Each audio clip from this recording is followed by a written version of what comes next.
हम लोग बात करेंगे राज्यसभा। इसको काउंसिल ऑफ स्टेट बोलते हैं।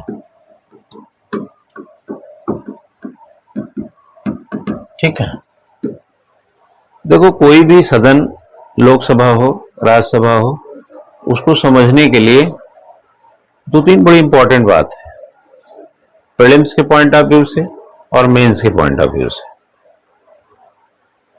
अगर आजकल के सवालों को आप देखेंगे जो सिविल सर्विसेज में, पीसीएस में भी पूछे जाते हैं, खासतौर से सिविल में जो पूछा जाता है उसका तो स्वरूप बड़ा प्रचंड रहता है, पीसीएस वगैरह में थोड़े सीधे आ जाते हैं।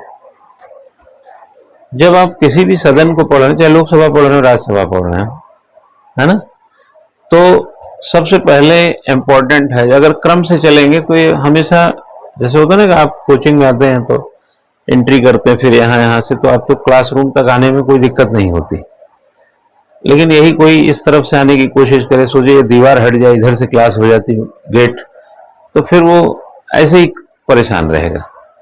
सिस्टम है तो आसानी से आते हैं ना। तो ऐसे किसी भी सब्जेक्ट को समझने का एक सिस्टम है। तो लोकसभा राज्यसभा क्या है? एक इंस्टीट्यूशन है, एक संस्था है। ठीक है, इस संस्था के भीतर इस संस्था की अपनी एक बनावट है, एक डिजाइन है ये संस्था। तो जैसे काउंसिल ऑफ स्टेट का क्या डिजाइन है, क्या बनावट है उसकी, ठीक है ना। तो आप इसकी बनावट को देखेंगे तो उसके इंडिकेट क्या कर रहा है? राज्यसभा।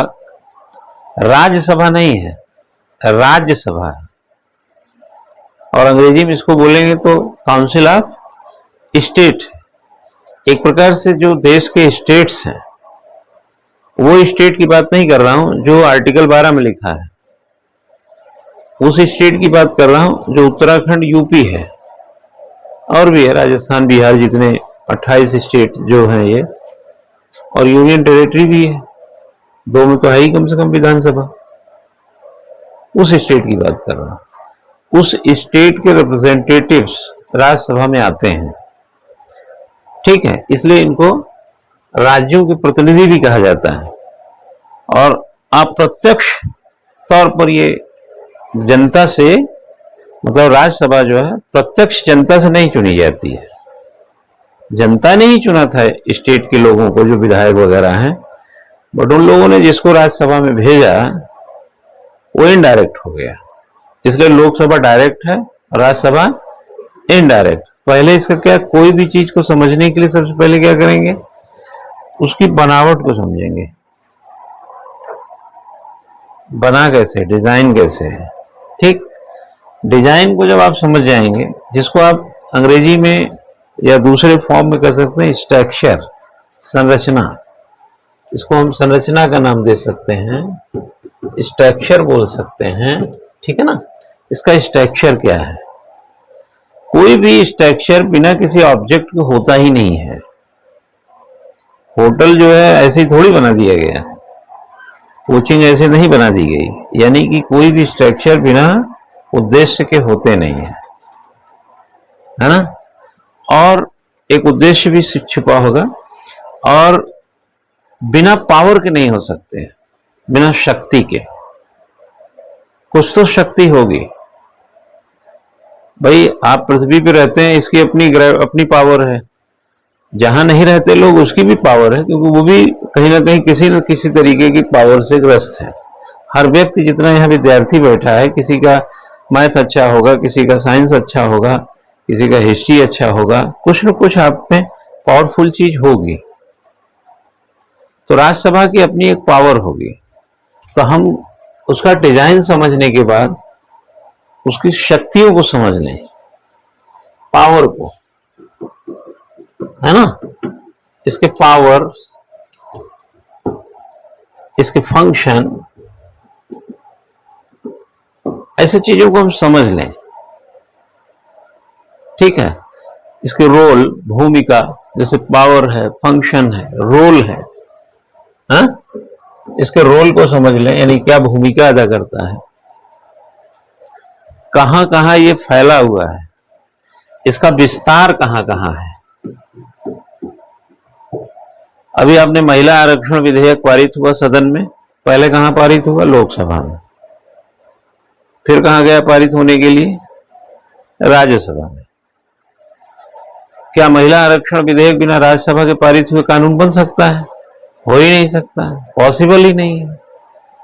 तो पावर का पता चल रहा है ना, क्या काम है उनका, कुछ आइडिया ये भी आएगा। तो कानून निर्माण में क्या भूमिका है? राष्ट्रपति के चुनाव में कल बात कर रहे थे, इलेक्टोरल कॉलेज की बात किया था कि नहीं किया था ना? इलेक्टोरल कॉलेज में उनकी भूमिका होगी। क्यों? इनका चुनाव कैसे होता है, ये तो डिजाइन विजाइन के प्रोसेस से आ गया। इनका रोल आप इस तरीके से अगर आप देखें, मनी बिल हो, फाइनेंस बिल हो, कॉमन लॉ हो, कोई कानून बन रहा है ना, इनकी किस तरीके से बैठकें हैं, क्या निर्णय लेते हैं, इनके कैसे प्रोसेस कैसे चलते हैं, क्वेश्चन आवर कैसा है, उसमें अल्प समय का प्रश्न है, ऐसे सारी चीजों का जो एक ब्यौरा है इसमें, वो तो रट सकते हैं आप, वो तो रटने की चीज है। तो सबसे पहले हम इसका बनावट समझेंगे। अच्छा, बनावट समझने के लिए आपको, है ना, ठीक है, सबसे पहले आपको क्या समझना है कि राज्यसभा क्या है। राज्यसभा क्या है बच्चा? राज्यसभा एक परमानेंट असेंबली है ना। राज्यसभा एक स्थायी सदन है जो डिसॉल्व नहीं होती है। ठीक, यहीं से शुरू करो, काउंसिल ऑफ स्टेट लिखो। Rajya Sabha is a permanent house. Rajya Sabha is a permanent house. Rajya Sabha एक स्थायी सदन है।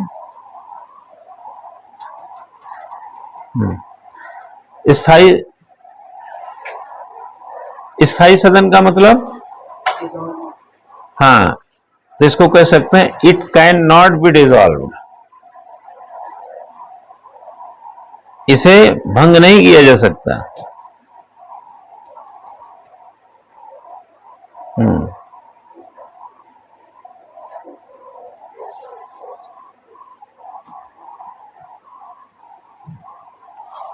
ठीक है, इसके मेंबर, इसका टेनोर कितना है? 6 ईयर का। 6 ईयर का टेनोर है, सभी का एक साथ पूरा होता है? नहीं। Not all member of Rajya Sabha या council of state, not all member of council of state complete their term together. Rajya Sabha के सभी सदस्य एक साथ अपना कार्यकाल पूरा नहीं करते। कैसे करते हैं?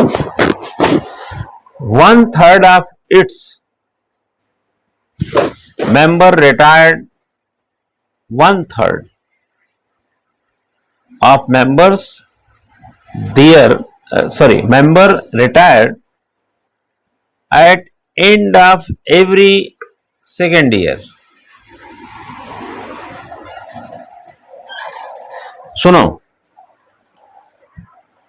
हर 2 साल में लिख लो, प्रत्येक 2 वर्ष में इसके 1/3 मेंबर निवृत्त हो जाते हैं, मुक्त हो जाते हैं उससे। ठीक है, अगर राज्यसभा में कितने लोग हैं? हाँ, 250 हैं। 233 को कौन चुने जाते हैं? बाई इलेक्शन कितने लोग आते हैं? 233। और प्रेसिडेंट ऑफ इंडिया जो हैं +12 मनोनीत करते हैं, इसको नॉमिनेटेड बोलते हैं। एक प्रकार से इलेक्टेड है, नॉमिनेटेड है। इक्वल टू 245, लेकिन वैसी संख्या कितनी आपने किया है? 250, लेकिन करंटली देखेंगे तो 245 है ना। तो जो इलेक्टेड लोग हैं और चाहे ये वाले हों, 1/3 जो है हर 2 साल में ये आते हैं। अगर ये इलेक्टेड को देखेंगे तो 233 में इसको डिवीजन 3 से करोगे, है ना, तो जो भी इसके वैल्यू आएगी उतने लोग हर 2 साल में रिटायर्ड होते हैं। जैसे सपोज 2023 में, ठीक है ना, वैसे देखा जाए तो करीब 73-74 आएंगे, 74 के आसपास। माना 74 लोग राज्यसभा से विदाई ले लिए, ठीक है ना, कब? 2023 में। और इतने ही लोग एंट्री भी करेंगे 2023 में, इनकी एंट्री हो गई तो 23 के हिसाब से 6 साल का कार्यकाल इनका कब कंप्लीट होगा? 2029 में, ठीक है। जो 2023 में आया वो कब जाएगा राज्यसभा से? 29 में जाएगा। लेकिन जो 2021 में आया था वो 2027 में जाएगा, या 2000 जो 25 में आएगा वो कब जाएगा? 31 में जाएगा। तो जितना लोग जाते रहते हैं इधर से आते रहते हैं। एक प्रकार से इसको तुम रोलिंग प्लान समझो। काउंसिल ऑफ स्टेट एक रोलिंग प्लान की तरह है। ये कभी खत्म नहीं होता, ये कोई पंचवर्षीय योजना नहीं है ना। आपको याद है कि रोलिंग प्लान आया था, एक रोलिंग प्लान आया था, मालूम है कि नहीं?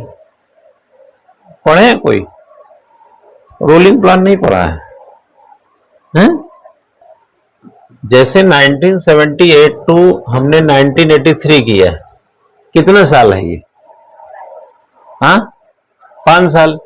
हमने कोई योजना बनाया कि हम 83 तक ये काम करेंगे, लेकिन हमने 1979 में इसको 1984 कर दिया। फिर कितना हो गया? 5 साल। 1 साल और बीता, हमने 1980 को क्या कर दिया? 1985। तो योजना तो खत्म ही नहीं हो रही है ना, तो रोल करता चला जा रहा है। जो राज्यसभा है 6 साल का कार्यकाल है, 6 साल का मेंबर का कार्यकाल है, संगठन का थोड़ी है। राज्यसभा तो डिसॉल्व ही नहीं होती है, परमानेंट। अभी आपने लिखा कि नहीं? स्थायी सदन है। हमने 5 साल की योजना बनाई, लेकिन 5 साल की योजना तो खत्म ही नहीं हो। जैसे अगला साल बीता हमने माइग्रेट कर दिया, इसमें चला गया। कहां खत्म हुआ भाई? अभी हमने बोला कि 1992 टू 1997 ये 8वीं पंचवर्षीय योजना थी। 1997 टू 2002 ये 9वीं पंचवर्षीय योजना थी। 2002 टू 2007 ये 10वीं थी, और ये 7 से 12 11वीं, और 12 से 17 जो चल रही थी बीच में रह गई। इसी समय नीति आयोग लाया गया, तो ये खत्म हो गया 12वीं के बाद। तो ये क्या है? 5-5 साल के बाद योजना बदल रही है ना। ये 8th है, ये 9th है, ये 10th है, ये 11th है, ये 12th था। यहां पर बताओ क्या है? 1978 से 83 5 साल दिखा, लेकिन 80 में तो ये 4 साल दिखना चाहिए ना, 79 में। तो 79 में 4 कहां दिखा? 79 में भी 5 दिख रहा है। 1 साल इधर कम हुआ, इधर 1 साल हमने बढ़ा दिया। क्या करता चला जा रहा है? Rolling plan. इससे क्या हो रहा है? यह योजना 5 साल की है, बट 5 साल आ नहीं रहा है, रोल करता जा रहा है। राज्यसभा का कार्यकाल 6 साल है, लेकिन 6 साल आ नहीं रहा है। वो जो मेंबर्स हैं उनका 6 साल आता है। जो मेंबर 2017 में सदन में आए होंगे, राज्यसभा में आए होंगे, अब उनका 6 साल है, वो चले जाएंगे, लेकिन ऐसे कितने होंगे? हाँ, 1/3 होंगे। इतने एक साथ नहीं है, 1/3 है ना। अब जो 2017 में आया है वो 2023 में जाएगा, और जो 2000 हर 2 साल में, इसीलिए इसका इलेक्शन होता है, क्योंकि 2 साल में जितना हटेंगे उतना तो डालते रहेंगे ना आप। तो जितना हटते हैं हर 2 साल में उतना डालते रहते हैं, और राज्यसभा जो है निरंतर बनी रहती है। एक प्रकार से काउंसिल ऑफ स्टेट, एक प्रकार से क्या यही हकीकत है, एक परमानेंट है, डिसॉल्व नहीं होती, और देखा जाए तो रोलिंग प्लान की तरह चलती है। ये हटा आया, खत्म ही नहीं हुआ 6 साल। 6 साल खत्म ही नहीं होता। चलो यार लिखते हैं, थोड़ा इसको पूरा करो। थोड़ा इसमें प्री कंटेंट में अगर हम चलेंगे ना, प्री के पॉइंट ऑफ व्यू से बात करेंगे। राज्यसभा में लिखो कि Rajya Sabha is a permanent house. Rajya Sabha एक स्थायी सदन है। It can not be dissolved, जिसे भंग नहीं किया जा सकता।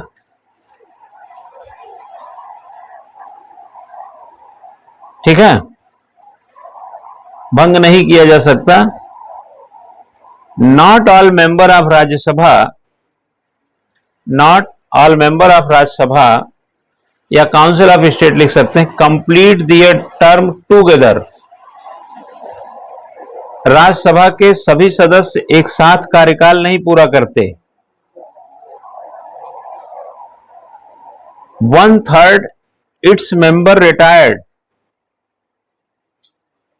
Eight the end of second year, end of every second year. हर 2 वर्ष में इसके 1/3 सदस्य हटते रहते हैं, निवृत्त होते रहते हैं। यह जो बात हटने वाली बात, जो 2 साल में 1/3 सदस्य हटते हैं, आर्टिकल के पैटर्न पे जाएंगे तो आर्टिकल क्रम से रटने से कंसेप्ट नहीं बनता, और रटने वाली चीज तो हो जाती है। यह बात आर्टिकल 83 में मिलता है। संसद की चर्चा 79 में है, राज्यसभा की चर्चा 80 में है, और 1/3 हर 2 साल में हटते रहते हैं, यह बात 83 में लिखी हुई है। ठीक है, अब आप एक लाइन इसमें लिखेंगे, कौन इसमें निर्वाचित हो सकता है। For election to the Rajya Sabha, ऐसा लिख सकते हैं, है ना। लिख दो, for election to Rajya Sabha. 2 qualification चाहिए इसके लिए। पहला क्वालिफिकेशन है must be a citizen of India, Bharat का नागरिक होना चाहिए। और दूसरा इसका एस्पेक्ट है he should be at least 30 years of age. He should be at least 30 years of age. उसकी आयु कम से कम 30 वर्ष होनी चाहिए। ठीक है, कम से कम 30 वर्ष होनी चाहिए। 2 चीज आप समझ गए, ठीक है ना। आपको क्या पढ़ना है, स्वयं क्या पढ़ना है, वो मैं लिखा देता हूं। एक तो बच्चा आपको लड़ने वाला लिखो, the name of the candidate consisting, the name of the candidate consisting the Rajya Sabha election is mandatory. is mandatory. Rajya Sabha का चुनाव लड़ने वाले प्रत्याशी का नाम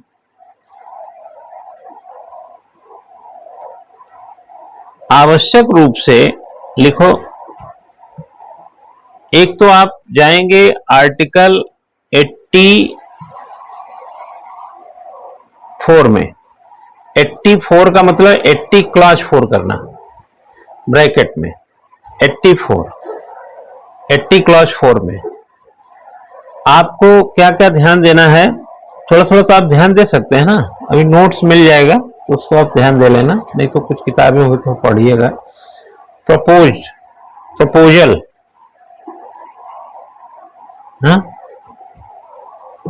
अब जैसे proposed by at least 10 members, है ना, ये मैं चलो लिखा ही दिया, 10 members of the legislative assembly. आप अगर मेंबर होने जा रहे हैं तो राज्य विधानसभा के 10 लोग आपको प्रस्तावित करें, ठीक है। अगर 84(4) में जाएंगे तो इसमें आपको निर्वाचन के जो संदर्भ हैं वो आपको दिखेंगे, और निर्वाचन का स्वरूप क्या है लिखो, इलेक्शन डिजाइन लिख लो। निर्वाचन का स्वरूप क्या है, प्रोपोर्शनल रिप्रेजेंटेटिव्स,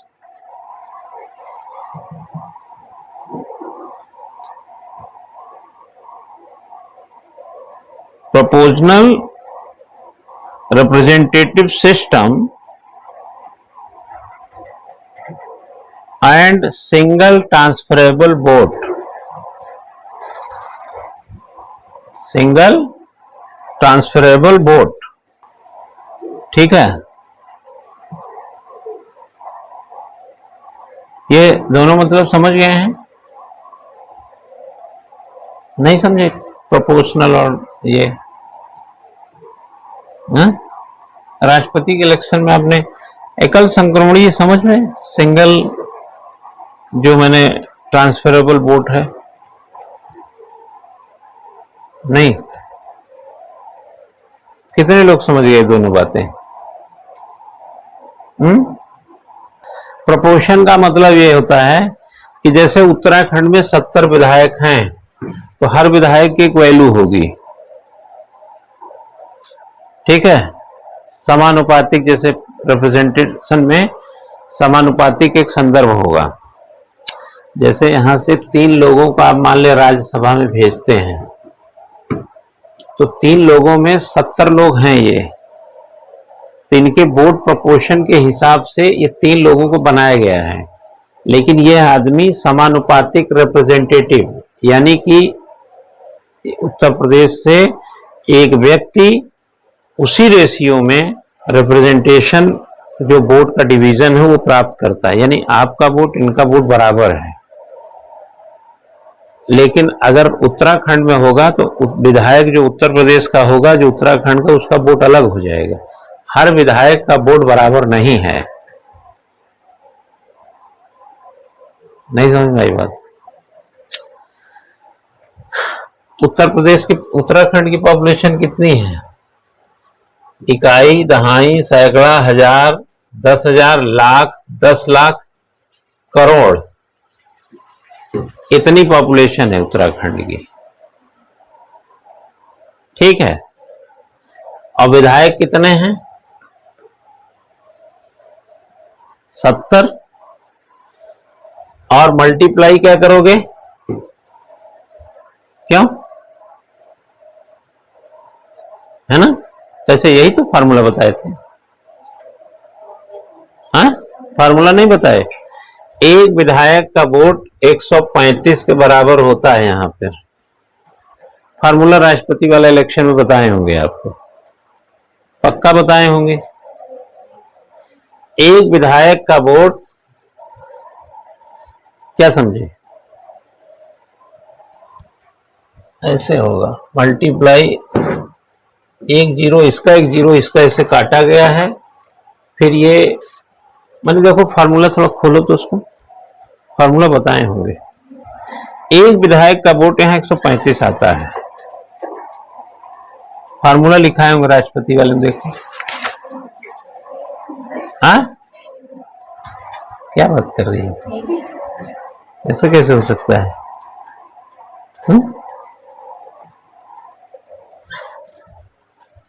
इधर देखो, दो हमारे पास चीजें हैं, एक प्रोपोर्शनल है, एक सिंगल है। अगर 1 करोड़ पर 70 विधायक हैं, है ना, 1 करोड़ पर अगर 70 विधायक हैं, और यहां 25 करोड़ पर 400 विधायक हैं उत्तर प्रदेश में, तो यहां 1 करोड़ पे 70 हैं, यहां 25 करोड़ पे 400 हैं। क्लियर हुए? तो यहां अगर आप इस फार्मूले से देखें तो लगभग 100 मतलब 1.5 लाख पर करीब 1,35,000 पे समझो एक विधायक है। यहां पे 1,35,000 पे उत्तराखंड में एवरेज में एक विधायक आएगा।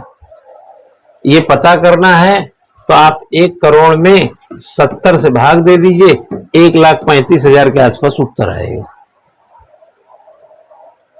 ठीक है, समझ में आया? और अगर उत्तर प्रदेश में 25 हैं तो इसमें 4 से भाग दे दीजिए, 4 सते 4 छंग 24, करीब करीब यहां पर 600 के आसपास एक विधायक की वोट वैल्यू होती है। नहीं समझे? अरे भाई ऐसे समझो जैसे क्लास में आप 20 लोग बैठे हो,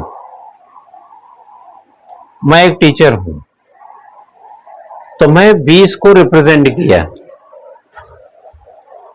सुशील सर इक्वल टू 20 का रिप्रेजेंटेशन। ठीक है, लेकिन यही मैं इलाहाबाद में गया तो सामने 400 लड़का बैठा है, तो क्लास तो वही, रिप्रेजेंटेशन 400 हो गया।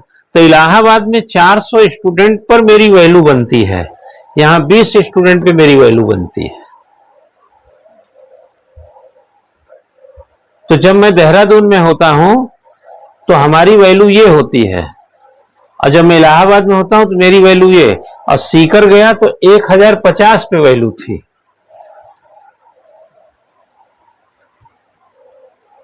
तो अगर कोई सीकर से आ रहा है तो आ तो अकेले रहा है, लेकिन वैल्यू लेके आ रहा है 1050 का। कोई उत्तर प्रदेश से आ रहा है तो वैल्यू 400 की। कोई ये ऐसे असम से, मणिपुर से, उत्तराखंड, यूपी से सब राज्यसभा में होते हैं, लेकिन अलग अलग वैल्यू लेके आते हैं। कुछ क्लियर हुआ?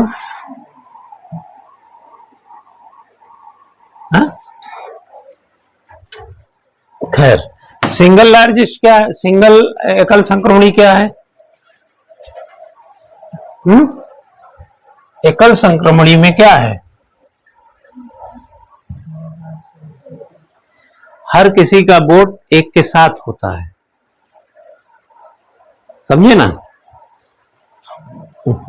जैसे A B C D 4 candidate election लड़ रहे हैं और 100 लोगों को वोट देना है, तो ऐसा नहीं होगा कि ये 100 आदमी में 20 इसको वोट दे के चले गए।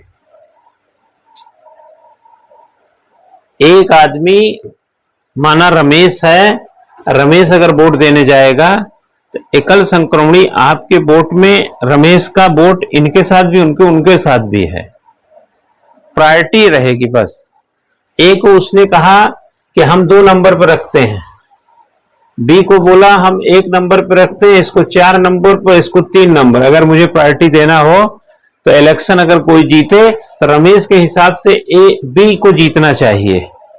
ऐसे सुरेश करके ऐसे 100 लोग आएंगे, तो 100 लोगों ने कहा कि इसको, ये 40 लोग ने इसको पसंद कर लिया, 40 ने इसको पसंद कर लिया, 10 ने इसको, 10 ने इसको पसंद कर लिया।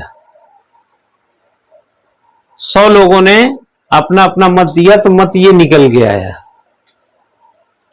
आया समझ में? तो यह अभी इतना ही समझो, एकल संक्रमणी ये बोला जाता है एक वोट में चारों शामिल हैं, मतलब एक व्यक्ति जो वोटर है वो चारों को वोट देके आया है। हम लोग क्या करते हैं, बीजेपी को, कांग्रेस को, किसी एक व्यक्ति को वोट देके आते हैं। एकल संक्रमणी नहीं है वो, या तो हम बीजेपी को देंगे या कांग्रेस के किसी और को देंगे, है ना? लेकिन यहां ऐसा नहीं करेंगे, यहां हम सबको वोट देंगे। अब आप सोच रहे हैं कि सबको वोट देने से क्या मिलेगा? हाँ, जो समानुपातिक बंटवारा हुआ है उसमें आधे से ज्यादा वोट उसको मिलना चाहिए। तो ये जीतेगा नहीं, सबसे कम वाले का वोट इनमें बांट दिया जाएगा, क्योंकि इसमें चौथा, इसको पहला नंबर 10 लोगों ने दिया है ना, लेकिन हो सकता है दूसरे नंबर पे इसको लोग ज्यादा दिए हों, तो ये दूसरे नंबर का इसका वोट इसमें जुड़ जाएगा और जब 50 वोट पा जाएगा +1 तो जीत जाएगा। अभी क्लियर नहीं हुआ? हाँ, आप सिर्फ एकल संक्रमणीय का मतलब ये समझो। अभी राष्ट्रपति जब फिर से भी बताएंगे, अभी तो फिर से बताएंगे ना, तो हम फिर इसको और क्लियर करेंगे। अभी हम ज्यादा टाइम नहीं देना चाह रहे हैं क्योंकि यह जरूरत नहीं है। अगर एकल संक्रमणीय का मतलब यह है कि ग्रुप फोटो है, जितना चेहरा आपका दिख रहा है फोटो में, आप उतनी जगह आप भी घेरे हुए, उसमें सब वोट पा रहे हैं, सब प्रायोरिटी अलग अलग है। अब हम जो बताने जा रहे हैं उसको समझिए। इनडायरेक्ट में अगर ये एकल संक्रमणीय और प्रोपोर्शन वाला नहीं समझ में आया तो आप समझ बस लिखे रहिए, राष्ट्रपति के इलेक्शन में इसका पूरा पोस्टमार्टम करेंगे, ये वही चीज है। इसमें हम राज्यसभा अप्रत्यक्ष रूप से जनता का प्रतिनिधित्व करती है, यह क्लियर। इनडायरेक्ट रिप्रेजेंटेशन है, डायरेक्ट नहीं। डायरेक्ट है लोकसभा, और केंद्र शासित प्रदेश में जहां विधानसभा नहीं है वहां से लोग नहीं आएंगे। इसमें 2 काम करना है जो आप कर सकते हैं। इसका अगर डिवीजन देखना है, राज्यसभा का डिवीजन देखेंगे तो 4th शेड्यूल में मिलता है। भारत जो 28 स्टेट्स एंड 8 यूनियन टेरिटरीज हैं, ये 1st शेड्यूल में मिलेगा। और डिवीजन ऑफ अगर काउंसिल ऑफ स्टेट देखेंगे तो ये मिलेगा 4थी सूची में, 4th में। तो एक हेडिंग बना लीजिए, allocation of seat in Rajya Sabha, bracket में लिख लो 4th शेड्यूल, 4थी अनुसूची। इसमें जो एज पर इसका जो एलोकेशन है वो आप समझेंगे तो उत्तर प्रदेश में 31 पाएंगे जो सबसे ज्यादा है। लिखो यूपी में 31, यूपी में 31 सीट्स हैं, किसकी? राज्यसभा की, ठीक है। जब यूपी लिख रहे हो तो बगल में लिख लो उत्तराखंड, उत्तराखंड में 3 है। वैसे जब नंबर्स वैसे मिलाने के आते हैं तो आप क्रम से लिख लीजिए, यूपी, फिर से लिखिए अब यूपी ब्रैकेट में 31, उसके नीचे लिखिए या कामा लगा के लिखिए महाराष्ट्र 19, फिर तमिलनाडु 18, बिहार 16, बिहार एंड वेस्ट बंगाल दोनों कर लीजिए, तो कोई भी पूछेगा तो आप बता लेंगे 16। सुनो, अब अगर आपसे पूछा 4 लार्जेस्ट स्टेट जहां पर राज्यसभा मेंबर हैं, तो प्री परीक्षा में आपको मदद कर देगा, ठीक है। आप क्रम अपने दिमाग में रखिए, महाराष्ट्र के बाद तमिलनाडु, फिर बिहार और वेस्ट बंगाल में सिमिलर पाएंगे। अब जहां पर 2 सिमिलर हैं वो लिख लीजिए, लिखें। पहला तो यही हो जाएगा, वेस्ट बंगाल और बिहार, आगे लिखिए 16। लिखने से कोताही मत करो, अलग अलग किए रहो, बाइफरकेट करो, इसको अलग करो। हाँ, अलग किए रहेंगे तो आपको सुविधा रहती है। हम तो अपने नोट्स बनाते तो हम एक ही पेज में 2-2, 3-3 बार कोई चीज लिख देते थे। हमने कहा ये 3 बार टकराएगा तो ये दोहरा जाएगा, खत्म हो जाएगा मामला। लिखो बिहार वेस्ट बंगाल 16, उड़ीसा राजस्थान 10, छत्तीसगढ़ हरियाणा 5। ये ट्विस्ट बनाने का आ जाता है, क्लियर हुआ कि नहीं? जोड़ा बनाने के लिए भी आ जाता है।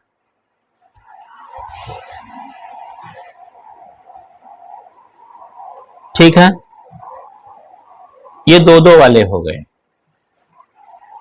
अब लिखो 3 के जहां 3 ऐसे स्टेट जिनके बराबर है संख्या, 3 स्टेट का,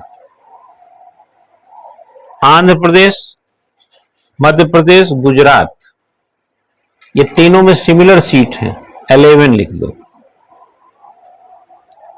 आंध्र प्रदेश, मध्य प्रदेश, गुजरात, ये तीनों में 11 सीट है यहां पे राज्यसभा की। ठीक है, आगे लिखिए तेलंगाना, असम, पंजाब, 7 सीटें हैं यहां पे। ठीक है, आगे लिखो उत्तराखंड, हिमाचल प्रदेश, दिल्ली, उत्तराखंड, हिमाचल प्रदेश, दिल्ली, यहां 3 सीटें हैं।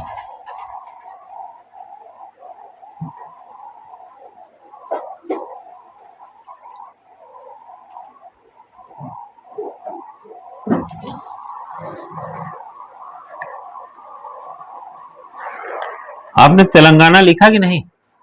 हाँ ठीक है। अब लिखो न्यू स्टेट्स, 3 न्यू स्टेट्स।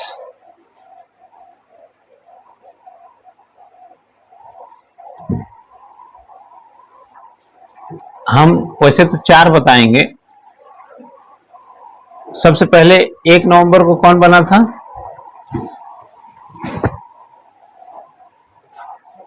हाँ, सबसे पहले कौन स्टेट बना था 2000 में? छत्तीसगढ़ लिखो, लिखो छत्तीसगढ़। छत्तीसगढ़ में कितनी सीट है? 5।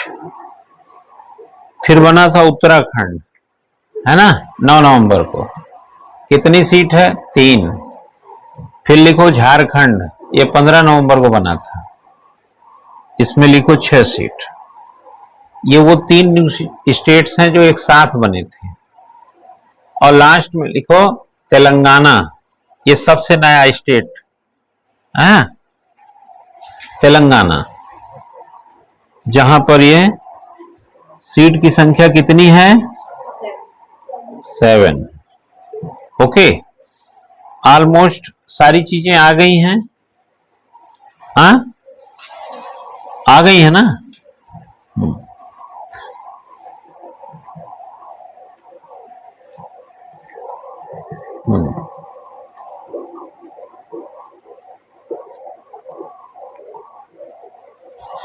इसमें आगे लिख लो, जहां केवल 1 सीटें हैं, जो सबसे कम है, और 1 सीट है।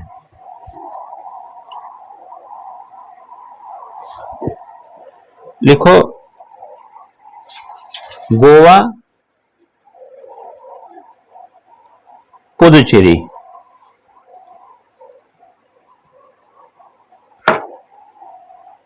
पुदुचेरी। हमने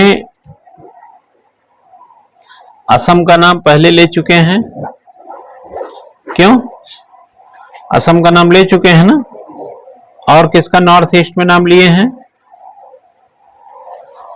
और किसी का नहीं लिए हैं ना? बाकी नॉर्थ ईस्ट में लिख लीजिए 1-1 सीट है। हाँ, विद सिक्किम। सिक्किम में बच्चा 1 सीट है। सिक्किम किस में आता है? सिक्किम नॉर्थ में आता है, सिक्किम नॉर्थ ईस्ट में नहीं आता है। ठीक है ना? टोटल सीट्स लिख लीजिए 235, नॉमिनेटेड मेंबर 12, टोटल मेंबर 245।